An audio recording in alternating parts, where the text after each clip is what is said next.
और अहम खबर, मुंबई धमाका केस में सुप्रीम कोर्ट का बड़ा फैसला सामने आया है। बॉम्बे हाईकोर्ट के फैसले पर सुप्रीम कोर्ट ने रोक लगा दी है। सुप्रीम कोर्ट ने सभी 12 आरोपियों को नोटिस जारी किया है। महाराष्ट्र सरकार की याचिका पर सुप्रीम कोर्ट का यह बड़ा फैसला। और इस पर ज्यादा जानकारी के साथ हमारे सहयोगी प्रभाकर मिश्रा हमारे साथ लाइव जुड़ गए हैं।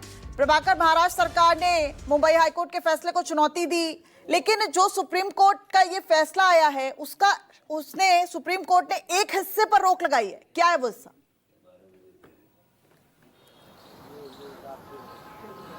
देखिए, हाईकोर्ट का जो आदेश था, हाईकोर्ट ने सभी 12 आरोपियों को रिहा करने का आदेश दिया था। हाईकोर्ट ने कहा कि इस मामले में अभियोजन पक्ष इस केस को साबित नहीं कर पाया है।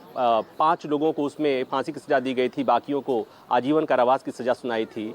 हाई कोर्ट ने माना कि इनके खिलाफ जो जांच एजेंसी थी, जो सबूत इकट्ठा किए थे, जो तथ्य इकट्ठा किए थे, वो पर्याप्त नहीं थे इनको दोषी ठहराने के लिए। और ये कहते हुए हाई कोर्ट ने उन सभी 12 आरोपियों को बरी कर दिया था।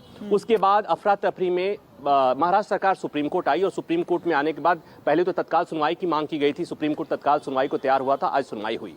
तो महाराष्ट्र सरकार को यह पता था कि शायद सुप्रीम कोर्ट हाई कोर्ट के उस फैसले पर रोक लगाने में आनाकानी करे या उतना कन्विंस नहीं हो, क्योंकि उनमें 12 के 12 आरोपियों की रिहाई हो चुकी है।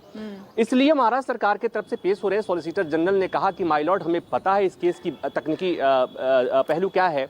हम ये नहीं कह रहे हैं कि जिन आरोपियों की रिहाई हो चुकी है, जो जेल से बाहर जा चुके हैं, उनको वापस उन्हें दोबारा गिरफ्तार किया जाए, उन्हें दोबारा उस फैसले पर रोक लगा के उन्हें दोबारा जेल भेजा जाए। हम ऐसा नहीं चाहते। हम बस इतना चाहते हैं कि उस फैसले पर रोक लगा दिया जाए। और वो इसलिए जरूरी है कि मुंबई ब्लास्ट से के कई मामले हैं, मकोका के तहत जो मामले चल रहे हैं, हाई कोर्ट के इस फैसले का उन मामलों पर असर पड़ेगा। तो तकनीकी ग्राउंड पर महाराष्ट्र सरकार ने सुप्रीम कोर्ट से हाई कोर्ट के फैसले पर स्टे की मांग की और सुप्रीम कोर्ट ने स्वीकार कर लिया है। मतलब ये कि वो 12 आरोपी जेल नहीं जाएंगे, उन्हें दोबारा जेल नहीं जाना पड़ेगा। और अब इस मामले में सभी आरोपियों को नोटिस जारी हुआ है। अगली सुनवाई सुप्रीम कोर्ट बाद में करेगा। ठीक है, बहुत बहुत शुक्रिया प्रभाकर इस पूरी जानकारी की।